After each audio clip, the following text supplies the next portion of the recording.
Class 7, Social and Political Services, Political Science, Chapter 2nd, chapter name, Role of the Government in Health. In a democracy, people expect the government to work for their welfare. एक democracy में लोग ये सोचते हैं कि सरकार हमारे कल्याण के लिए, वेलफेयर, भलाई के लिए काम करेगी. This could be through the provision of education, health and employment, housing और the development of roads, electricity etcetera. और वो हमारी सहायता करेगी अच्छी शिक्षा देकर, स्वास्थ्य और रोज़गार देकर, अच्छी सड़कों का विकास कर कर, इलेक्ट्रिसिटी देकर. In this chapter, we shall examine the meanings and problems related to health. इस चैप्टर में हम एग्जामिन करेंगे प्रॉब्लम्स के बारे में, हेल्थ को लेकर जो प्रॉब्लम्स एक आम नागरिक को उसको सामना करना पड़ता है जिसका. Look at the subheadings of this chapter. In what ways do you think this topic is related to the work of government. इस चैप्टर का हेडलाइन देखिए और बताइए कि ये कैसे रिलेट करता है सरकार से. मतलब role of the government in health, सरकार का स्वास्थ्य हेल्थ में क्या मेन अहम रोल है, ये हम इस चैप्टर में एग्जामिन करेंगे कि एक सरकार क्या योगदान देती है स्वास्थ्य में, स्वास्थ्य के क्षेत्र में. व्हाट इज़ हेल्थ, पहले हम ये जानेंगे कि हेल्थ क्या होती है. We can think of health in many ways. हम हेल्थ को काफ़ी तरीक़ों से देख सकते हैं, काफ़ी रूप में हम कह सकते हैं कि एक व्यक्ति स्वस्थ है इस तरीके से, इस तरीके से, इस तरीके से, तब हम उसको कह सकते हैं कि हाँ ये स्वस्थ है. सिर्फ एक ही तरीका नहीं है कि वो शारीरिक रूप से स्वस्थ है तो वो स्वस्थ कहलाएगा, नहीं. Health means our ability to remain free from illness and injuries. जो हेल्थ होती है वो हम फ्री है, एबिलिटी एक मीन्स एबिलिटी, एक हमारे अंदर योग्यता है कि हम बीमारियों से, और बीमारियाँ हर तरह की बीमारियाँ, मानसिक, शारीरिक, इंजरीज जो हमें शारीरिक रूप से होती है, इसका मायने ये है इन सब चीज़ों से हम फ्री, आज़ाद है हमारा शरीर. But health isn't only about disease. पर जो स्वास्थ्य है, सेहत है, वो सिर्फ बीमारियों से उसका लेना देना नहीं है. You may have associated only some of the situation in the above college with health. What we often ignore is the fact that each of the above situations is related to health. Apart from disease, we need to think of other factors that affects our health. For example, if people get clean drinking water or a pollution-free environment, they are likely to be healthy. इसका मतलब जो स्वास्थ्य सेहत का मतलब स्वच्छ पानी और pollution free environment ही है. On the other hand, if people do not get adequate food to eat or have to live in cramped conditions, they will be prone to illness. अगर जो लोग हैं उन्हें एक अच्छा खाना भोजन नहीं मिलेगा, एक स्वस्थ साफ स्वच्छ वातावरण नहीं मिलेगा रहने के लिए, तो वो बीमारी की तरफ अपने आप अग्रसर होंगे. If people do not get adequate food to eat or have to live in cramped conditions, all of us would like to be active and in good spirit in whatever we may be doing. हम सब active होना चाहते हैं और हमारी जो एक spirit है, हमारी जो आत्मशक्ति है, विल पावर है, हम चाहते हैं वो अच्छी बनी रहे. जो भी हम काम करें उसमें हम एक गुड स्पिरिट के साथ कोई भी काम करें, whatever we may be doing. It isn't healthy to be dull, inactive, anxious or scared for long stretches of time. हम काफ़ी लंबे समय तक ऐसे डल, इनएक्टिव, एंशियस, परेशान और ऐसे डरे हुए, स्केर्ड, काफ़ी टाइम लंबे समय तक नहीं रहना चाहते हैं. We all need to be without mental strain. हम एक मानसिक तनाव और एक प्रेशर के बिना जीना चाहते हैं, रहना चाहते हैं. All of these various aspects of our lifes are part of health. ये सारे जो एस्पेक्ट्स हैं कि हम मेंटली एक स्ट्रॉन्ग रहना चाहते हैं, फिज़िकली हम बिना कोई डिज़ीज़ के, इलनेस के, डिसेबिलिटी के हम रहना चाहते हैं, हम स्वच्छ वातावरण चाहते हैं, स्वच्छ पानी चाहते हैं, एक अच्छा भोजन चाहते हैं. ये सारे एस्पेक्ट्स हैं एक अच्छी सेहत और जीवन जीने के लिए. Health care in India. हम देखेंगे इंडिया का क्या हेल्थ सिस्टम है और हेल्थ केयर क्या कंडीशन है. Let us examine some of the aspects of health care in India. Compare the contrast the situation expressed in the first and second columns. ये 2 columns हैं, इसमें express किया गया है हेल्थ केयर के बारे में. फर्स्ट कॉलम में है India has the largest number of medical colleges in the world and is among the largest producers of doctors. India में सबसे ज़्यादा मेडिकल कॉलेज है पूरी दुनिया में in the world and among the largest producer, और सबसे ज़्यादा डॉक्टर भी यहाँ से प्रोड्यूस होते हैं. Approximately more than 30,000 new doctors qualify in every year. हर साल 30,000 लगभग डॉक्टर बनते हैं बच्चे. Health care facilities have grown substantially over the year, और ये हेल्थ केयर फैसिलिटीज़ काफ़ी समय से इसमें इजाफा हो रहा है, अच्छा हो रहा है ये sector. In 1950 there were only 2,717 government hospitals in India. 1950 में जब देश आज़ाद हुआ था, हुए कुछ साल हुए थे, तब इंडिया में गवर्नमेंट हॉस्पिटल सिर्फ 2,717 थे. और इन 1991 देयर वर 11,174 हॉस्पिटल्स. और 1991 में 11,174 हॉस्पिटल हुए. 2017 में इनकी संख्या और बढ़ी, 23,583 हॉस्पिटल्स, गवर्नमेंट हॉस्पिटल्स. मतलब जैसे जैसे समय बीता गया आज़ादी के बाद से गवर्नमेंट हॉस्पिटल्स की संख्या में इजाफा होता रहा. India gets a large number of medical tourist from many countries.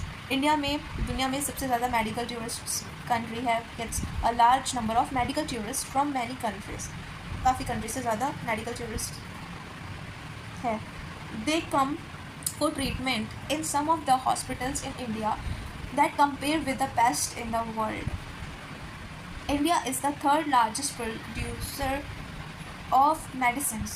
India में सबसे ज़्यादा मेडिसिन्स भी थर्ड लार्जेस्ट है, तीसरे नंबर पर आता है इंडिया, जहाँ पे सबसे ज़्यादा मेडिसिन्स बनाई जाती है, प्रोड्यूस की जाती है in the world. And is also large exporter of medicine. और ये अदर कंट्रीज़ को भी काफ़ी लार्ज एक्सपोर्ट करते हैं medicines India.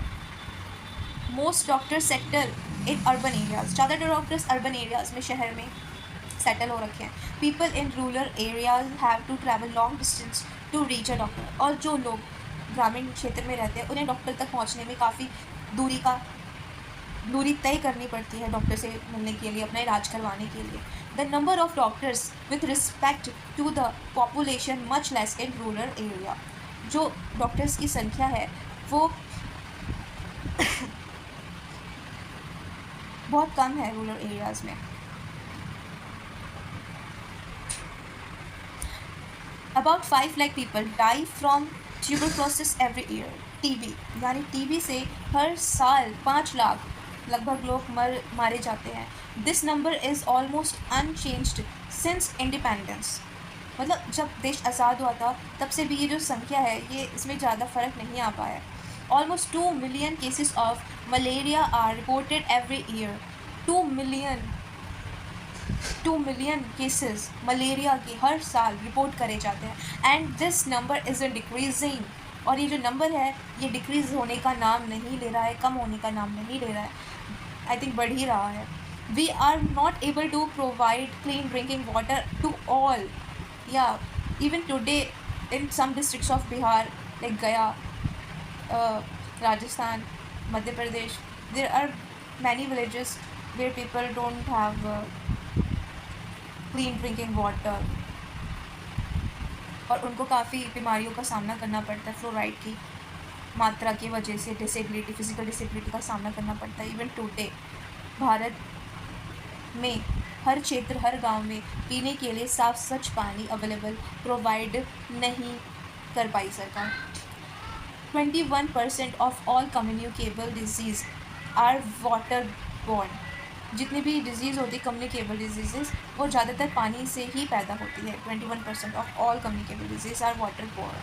For example diarrhoea, worms, hepatitis etcetera. ये सारी डिजीज़ गंदा पानी पीने की वजह से बल होती है. Half of all children in India do not get adequate food to eat and nourished.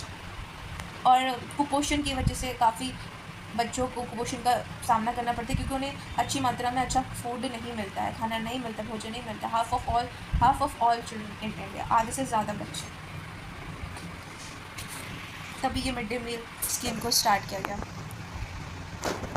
In order to prevent and treat illness, we need appropriate healthcare facilities such as health centers, hospitals, laboratories for testing, ambulance services, blood banks, etc. हम इन बीमारियों से हमें prevent करने के लिए हमें ये सारी फैसिलिटीज़ पे ध्यान देना पड़ेगा, इनको अच्छा करना पड़ेगा। हमें अच्छे hospitals, facilities, health care, laboratories, ambulance services, blood banks और लेबॉरेटरीज़ फॉर टेस्टिंग हर जगह अवेलेबल होने पड़ेंगे। ज़्यादा से ज़्यादा हमें इनको बनाना पड़ेगा। That can be provide the required care and services that patients need. और ये जो सर्विसेज है सब सारे लोगों की जो रिक्वायरमेंट्स है उनको फुलफ़िल कर पाए। In order to run such facilities, we need health workers, nurses, qualified doctors and other health professionals who can advise, diagnose and treat illness. और हमें ये सारी फैसिलिटीज़ को अच्छे से लोगों तक पहुंचाने के लिए, चलाने के लिए, फैसिलिटीज़ को अच्छे से काम कर सके। अच्छे वर्कर्स चाहिए, नर्सेस चाहिए, अच्छे क्वालिफाइड डॉक्टर्स चाहिए, हेल्थ प्रोफेशनल्स चाहिए who can advice, diagnose and और जो अच्छे से एडवाइस कर सके, इन सब इलाज कर सके और बीमारियों को अच्छे से ट्रीट कर सके। We also need the medicines and equipments that are necessary for testing patients. फिर हमें मशीन्स चाहिए जो भी इलाज में सहायक होती हैं, जितने स्कैन्स होते हैं, सिटी स्कैन्स, MRI और हमारा अल्ट्रासाउंड, जितनी मशीनें हमारे और भी काफ़ी मशीनें हमारे इस अच्छी हेल्थ के लिए चाहिए होती हैं, इक्विपमेंट्स चाहिए होते हैं डॉक्टर को सर्जरी करने के लिए और काफ़ी कोई इंजरी होती है उसके लिए। तो सारे साधन और सारे हमें एक अच्छा स्वस्थ हेल्थ केयर और फैसिलिटीज़ हर किसी तक गांव-गांव तक पहुंचाने के लिए काफ़ी अभी मेहनत करने की ज़रूरत है। And that are necessary for treating patients. These facilities are required to take care of us. और ये सारी फैसिलिटीज़ ज़रूरी है हम सब इन व्यक्तियों का, लोगों का ध्यान रखने के लिए। इसमें आप देख सकते हैं प्रयोगशाला है, ये एक किसी ग्रामीण क्षेत्र की पिक होगी, ऐसे भीड़ लगी है। Patients usually have to wait a long queue in government hospitals. आप देख सकते हैं सरकारी अस्पताल का क्या हाल हो रखा है। पेशेंट्स को सुबह इतनी लंबी लंबी लाइनों में लगना पड़ता है ताकि उनका नंबर आए। वो सुबह 7 बजे, 6 बजे, कोई 4-5 बजे भी आके लाइनों में लाइन लगा के खड़े रहते हैं कि जब खुलेगा तो नंबर हमारा सबसे पहले आएगा। सरकारी अस्पताल का इतना बुरा हाल हो रखा है, लोगों को काफ़ी परेशानियों का सामना करना पड़ता है सरकारी अस्पताल में। India has a large number of doctors. India में सबसे ज़्यादा डॉक्टर्स होने के बावजूद ये कंडीशन है। क्लिनिक्स एंड हॉस्पिटल, सबसे ज़्यादा क्लिनिक्स हैं, हॉस्पिटल्स हैं, डॉक्टर्स हैं। The country also has considerable experience and knowledge in running a public health care system. और जो ये कंट्री है इंडिया, इसको काफ़ी एक्सपीरियंस है हेल्थ केयर सिस्टम में और काफ़ी नॉलेज है एक पब्लिक हेल्थ केयर सिस्टम चलाने के लिए। This is a system of hospitals and health centres run by the government. और ये जो सिस्टम है हॉस्पिटल सिस्टम, ये हेल्थ केयर सेंटर्स जितने भी हैं खुले इंडिया में, गवर्नमेंट इनको कंट्रोल करती है, चलाती है। It has the ability to look after the health of a large section of its population scattered over 100,000 of villages. और 100,000 विलेजेस तक ये सेक्शंस को प्रोवाइड करा गया है। गांव-गांव में ये फैसिलिटीज़ को पहुंचाया गया है, ये सिस्टम हेल्थ हॉस्पिटल का पहुंचाया गया है। We will go into more detail on this later. हम इसके बारे में और डिटेल में पढ़ेंगे आगे। Moreover there has been a phenomenal advancement in medical science and whereby many new technologies and treatment procedures are available in the country। और अब काफ़ी नए न्यू टेक्नोलॉजीज़ और न्यू ट्रीटमेंट्स आ रहे हैं, प्रोवाइड हो रहे हैं, जिसके थ्रू लोगों का इलाज किया जा रहा है। मेडिकल साइंस ने काफ़ी तरक्की की है। However, the second column points out how poor the health situation in our country is। और सेकेंड कॉलम में ये भी बताया गया है कि हमारे हेल्थ केयर जो की सिचुएशन है कितनी पुअर भी हो रखी है। देखिए जो ये 2 कॉलम हैं, इसमें पहले कॉलम में बताया कि इतने डॉक्टर्स हैं, इतने सारे इंक्रीज़ होते जा रहे हैं गवर्नमेंट हॉस्पिटल्स के नंबर, और मेडिकल टूरिस्ट भी है हमारी कंट्री में, काफ़ी लोग आते हैं एंड काफ़ी मेडिसिन यहाँ पे बनती हैं, दूसरे कंट्रीज़ को एक्सपोर्ट भी करी जाती हैं। लेकिन जो सेकंड कॉलम है इसमें क्या है कि अर्बन एरियाज़ में तो काफ़ी डॉक्टर्स है, लेकिन रूरल एरियाज़ में नहीं है। उन्हें काफ़ी ट्रैवल करना पड़ता है एक डॉक्टर तक पहुंचने के लिए। और मलेरिया और टीबी और काफ़ी बीमारियां इंडिया में फैलती है ज़्यादा, और हर साल इससे 5 लाख 2 मिलियन पीपल जैसे इनकी संख्या बढ़ती जा रही है, लोग मर रहे हैं इनकी बीमारी पे। इस पर कोई भी कंट्रोल अभी गवर्नमेंट को ज़्यादा कर नहीं पाई है। और तीसरा जो पॉइंट है इसमें पानी की दिक्कत है कि सबसे ज़्यादा गंदा पानी अभी भी पीने पे लोग मजबूर हैं, और सरकार सबको एक अच्छा पानी, स्वच्छ साफ़ पानी प्रोवाइड नहीं कर पाई है, जिससे डायरिया, वॉर्म्स, हेपेटाइटिस, काफ़ी बीमारियां लोगों को होती हैं। और बच्चों को एक अच्छा स्वस्थ साफ़ भोजन भी नहीं प्रोवाइड कर पा रही है गवर्नमेंट हर बच्चे को, जिससे कुपोषण का भी काफ़ी बच्चे शिकार होते हैं। So the second column points out how poor the health situation in our country is. हमारे कंट्री में जो हेल्थ सिचुएशन है वो कितनी पुअर है, ये जो सेकेंड कॉलम में जो एग्जांपल्स दिए हैं वो बताते हैं। With all the above positive developments we are not able to provide proper health care facilities to people. हम हर किसी को एक हेल्थ केयर फैसिलिटीज़ प्रोवाइड करने में अभी भी असफल हैं। This is the paradox, something that is contrary to what we would expect. वो नहीं हो रहा है जो दिखता है, जैसा दिखाया जाता है वो चीज़ नहीं हो रही है। लोग कह रहे हैं कि बहुत डॉक्टर्स हैं, बहुत मेडिसिन हैं, बहुत हेल्थ केयर फैसिलिटीज़ है, हाई टेक्नोलॉजीज़ है, मशीन्स है, लेकिन कहीं बहुत ज़्यादा है और कहीं बिल्कुल भी नहीं है। Our country has the money, knowledge and people with experience but cannot make the necessary health care available to all। हर किसी को हमारी country health care facilities provide नहीं कर सकती। यहाँ पे मनी है, नॉलेज है, लोग हैं, एक्सपीरियंस है, उसके बावजूद जो कंट्री है इंडिया, वो हेल्थ केयर में फिर भी इतनी पीछे है। In this chapter we will look at some of the reasons for this.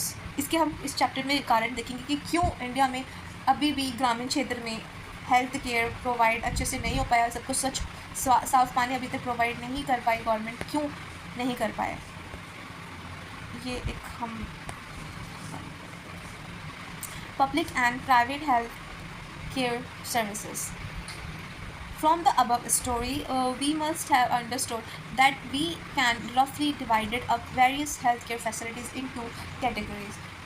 हम public private health care services 2 categories में हेल्थ केयर को फैसिलिटीज़ को डिवाइड कर सकते हैं, बांट सकते हैं डिवाइड। एक है पब्लिक हेल्थ सर्विसेज, दूसरा है private health services. Public health services and private health services क्या डिफरेंस है हम पहले पढ़ेंगे पब्लिक हेल्थ सर्विसेज के बारे में। The public health service is a chain of health centers and hospitals run by the government.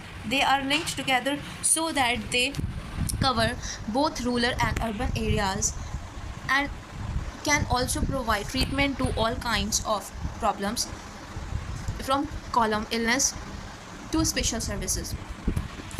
At the village level, there are health centers where there is usually a nurse and a village health worker. They are trained in dealing with common illness and work under the supervision of doctor at the primary health center. Such a center covers many villages in a rural areas. At the district level is district hospital that also supervises all the health centers. Large cities have many government hospitals, such as the one where a man was taken and also a specialized government hospital. जो district level पर hospital होता है, district hospital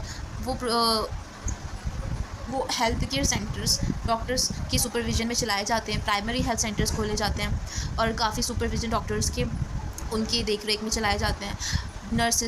nurses और workers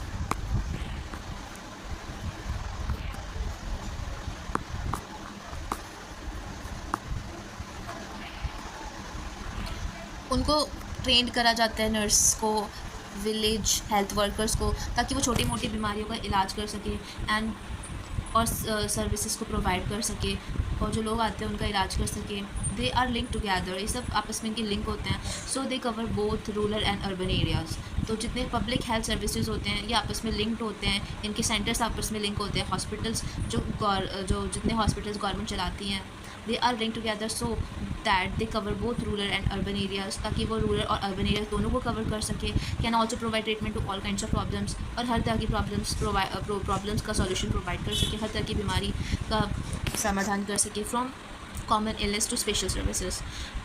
आम बीमारियां हो चाहे special, जहाँ पे स्पेशल सर्विस प्रोवाइड करनी है। एट द विलेज लेवल, चाहे वो ग्रामीण के स्तर पर हो, देयर हेल्थ सेंटर्स, ग्रामीण स्तर पर काफ़ी हेल्थ सेंटर्स खोली है गवर्नमेंट ने। And where there is usually nurses and a village health workers, जहाँ पे नर्सेज को अपॉइंट करा जाता है, जो विलेज हेल्थ वर्कर्स होते हैं उनको अपॉइंट करा जाता है। They are trained in dealing with common illness, और उनको ट्रेन करा जाता है ताकि वो कॉमन इलनेस को डील कर सके under supervision of doctors. Such a center covers many villages in a rural area. At the district level is the district hospital. District level पर district hospital खोले जाते हैं. That also supervises all the health centers. और जितने health centers हैं ये इनको supervise करते हैं. Large cities have many government hospital, और जो बड़े शहर हैं वहाँ पे बड़े बड़े गवर्नमेंट हॉस्पिटल खोले जाते हैं. Such as the one where Aman was taken, story में अमन को जहाँ लेकर गए थे. And also specialised government hospital, और काफ़ी स्पेशलाइज्ड गवर्नमेंट हॉस्पिटल भी खोले गए हैं. The health services is called public for many reasons. इसीलिए काफ़ी रीज़न से हेल्थ जो सर्विसेज हैं उनको पब्लिक के लिए खोले जाते हैं, इसीलिए उनको पब्लिक कहा जाता है, जो कि हेल्थ सर्विसेज हैं. For many reasons, in order to fulfill its commitment for providing health care to all citizens, the government has established these hospitals and health centers. Also, the resources needed to run these services are obtained from the money that we, the public, may पे to government as tax. और हम government को tax देते हैं, हम public उनको पैसा देते हैं टैक्स के रूप में, ताकि गवर्नमेंट इन हेल्थ सर्विसेज को प्रोवाइड कर सके हम लोग कॉमन पीपल को, और अच्छे से सारे गवर्नमेंट हॉस्पिटल्स को चला सके, हेल्थ सेंटर्स को चला सके, और ज़्यादा से ज़्यादा बना सके. इसीलिए गवर्नमेंट को हम टैक्स देते हैं. Hence such facilities are meant for everyone, ताकि और ज़्यादा अच्छे से अच्छा सारी सर्विसेज सबको प्रोवाइड हो सके, सारी facilities. One of the most important aspects of the public health system is that it is meant to provide quality health care services, और एक क्वालिटी हेल्थ केयर सर्विस को प्रोवाइड कर सके. इसका ये भी इम्पॉर्टेंट एस्पेक्ट है, ताकि इधर काफ़ी फ्री ऑफ कॉस्ट भी हो, एट लो कॉस्ट हो, क्योंकि रूरल एरिया में, ग्रामीण क्षेत्र में जो लोग हैं वो उसको अफोर्ड नहीं कर पाते और इलाज नहीं करा पाते, क्योंकि डॉक्टर की फ़ीस अफोर्ड नहीं करा पाते, टेस्ट ऑपरेशंस के पैसे वो अफोर्ड नहीं कर पाते. तो सरकार का ये भी जिम्मेदारी है कि वो इन सर्विसेज को लो कॉस्ट पे या फिर फ्री ऑफ कॉस्ट पे प्रोवाइड करा सके. Another important function of public health is to take action to prevent the spread of disease.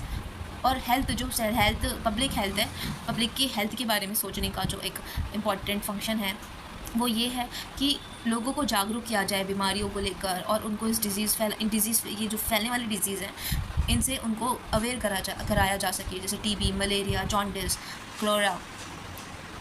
क्योंकि अभी भी ग्रामीण काफ़ी क्षेत्रों में लोग इन सब बीमारियों से अच्छे से जानकार नहीं है इन सब चीज़ों की. तो public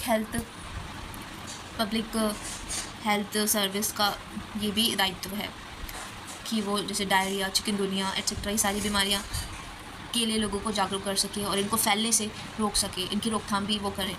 This has to be organized by the government with the participation of people, otherwise it is not effective. पर जो गवर्नमेंट है ये इनको हम आम लोगों की मदद से ही सकती है, हम आम लोगों में जागरूकता फैलाकर. अदरवाइज़ ये आम लोगों के इंक्लूडेशन के बिना ये पॉसिबल नहीं है कि हम इसको रोक सकें. This has to be organized by the government with the participation of people. लोगों का पार्टिसिपेशन इसमें करना बहुत ज़्यादा ज़रूरी है, otherwise it is not effective. For example, when taking up a campaign कर to see the mosquitoes do not breed in water coolers, roof tops, और कैंपेन करे जाते हैं, जागरूकता फैलाई जाती है कि जो डेंगू बीमारी है, मॉस्किटोज़ ताकि उत्पन्न ना हो, पैदा ना हो, कूलरों में पानी जमा करके ना रखे, छतों पे पानी जमा करके ना रखे. This has to be done for all houses in the area. और सरकार द्वारा ये जगह जगह जाके, हर एरिया में, क्षेत्र में जाके लोगों को ये समझाया जाता है, कहा जाता है, जागरूक करा जाता है, कैंपेन खोले जाते हैं, लोगों को जाके कहा जाता है, फ़ाइन भी लगाए जाते हैं. A doctor in a rural health care center given medicine to a patient. ये पिक्चर है. According to our constitution, it is the primary duty of the government to ensure the welfare of the people and provide healthcare facilities to all. हमारा जो संविधान है, constitution है भारत का संविधान, उसमें सरकार की ये सबसे पहली इम्पोर्टेंट प्राइमरी ड्यूटी है कि वो ये इंश्योर करे कि समाज में, देश में सभी व्यक्तियों को, लोगों को हेल्थ केयर फैसिलिटीज़ अच्छे से क्वालिटी में या लो कॉस्ट में प्रोवाइड हो. The government must safeguard the right to life of every person. और जो गवर्नमेंट है must safeguard the right of life, और जो लोगों के जीवन को वो बचा सके, उनको अच्छे से प्रोटेक्ट कर सके, गवर्नमेंट सेफ गार्ड बन सके हर एक व्यक्ति के लिए. It is a hospital cannot provide timely medicine medical treatment to a person. अगर कोई हॉस्पिटल टाइमली मेडिकल ट्रीटमेंट समय पर नहीं प्रोवाइड कर पाता है लोगों को, it means that this protection of life is not being given. और लोगों को इसका मतलब उनके जीवन की रक्षा नहीं करी जाती है. इलाज मिलेगा लेकिन समय से नहीं मिलेगा तो उस इलाज का कोई फ़ायदा नहीं है. The court also said that it was the duty of the government to provide the necessary health services. पर जो कोर्ट है उसने कहा है कि गवर्नमेंट की ड्यूटी है, सरकार की ड्यूटी है कि वो हर किसी को हेल्थ सर्विसेज प्रोवाइड कर सके, एमरजेंसी सिचुएशन में प्रोवाइड कर सके, including treatment in emergency situations. Hospitals and medical staff must fulfill their duty to providing the necessary treatment. और जो हॉस्पिटल है वो अपनी ड्यूटी निभा सके, जो स्टाफ है अच्छे सर्विसेज प्रोवाइड कर सके, नेसेसरी ट्रीटमेंट प्रोवाइड कर सके. This is the duty of the government. Therefore, the court asked the state government to give him the money that he had spent more his treatment. और इसीलिए government जो court है state government को ये कहती है कि ज़्यादा मनी अपने ट्रीटमेंट में और हेल्थ सर्विसेज पर खर्च करे वो, to give money that he had spend on his treatment. अब बात करते हैं private health facilities. Public health service के बारे में वो पढ़ लिया. अब प्राइवेट हेल्थ फैसिलिटीज़ क्या है? Private health services. A women and her sick child at a government hospital. According to UNICEF, more than 1 million children die every year in India from preventable infections. ये एक government hospital, आप देख सकते हैं government hospital की हालत. एक छोटी बच्ची को कैसे एक खाट पे लिटा रखा है और उसको कैसे सर्विस प्रोवाइड कर सके. वहीं बाल्टी रखी है, टिफिन रखा है, बेड नहीं है, गद्दा नहीं है.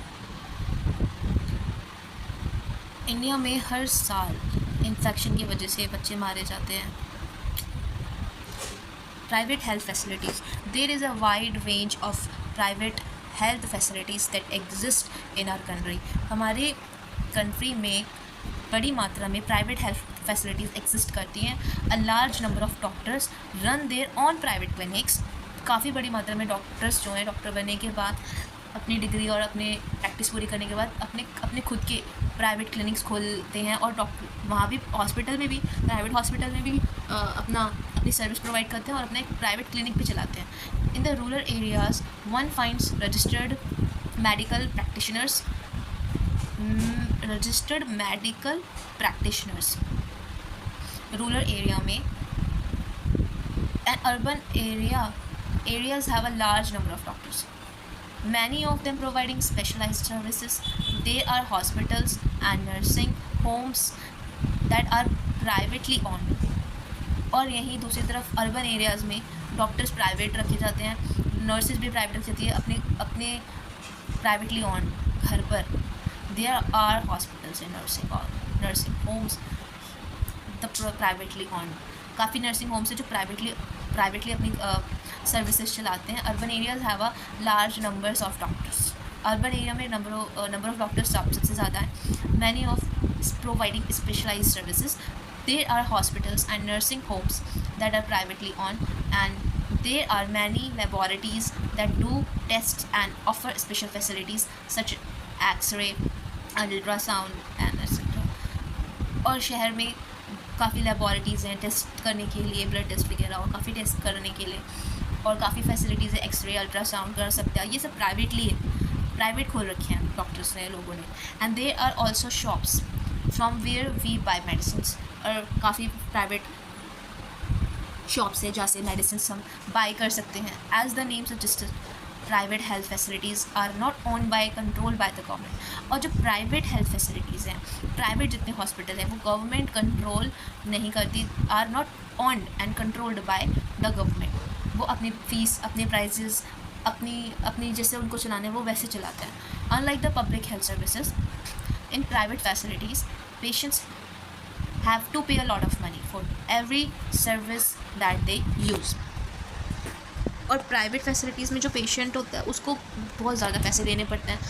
प्राइवेट हॉस्पिटल्स बहुत पैसे लेते हैं हर छोटी फैसिलिटीज़ के लिए, हर छोटे टेस्ट के लिए, हर छोटी छोटी चीज़ों के लिए, हर छोटी फैसिलिटीज़ के लिए एक एक दिन के इतने ज़्यादा पैसे लेते हैं। वो फैसिलिटीज़ भी उस हिसाब से बहुत ज़्यादा देता है अच्छी, इस वजह से वो अपने आप से ही चलाते हैं, हर चीज़ खुद से हैंडल करते हैं। गवर्नमेंट उनकी कोई हेल्प नहीं करती, वो खुद से ही सब करते हैं। सो इसीलिए वो पेशेंट से काफ़ी मनी लेते हैं services and they that they use. ये आप दे सकते हैं, एक प्राइवेट हॉस्पिटल है in Delhi, a post operative room in a leading private hospital in Delhi. ये एक बड़ा प्राइवेट हॉस्पिटल है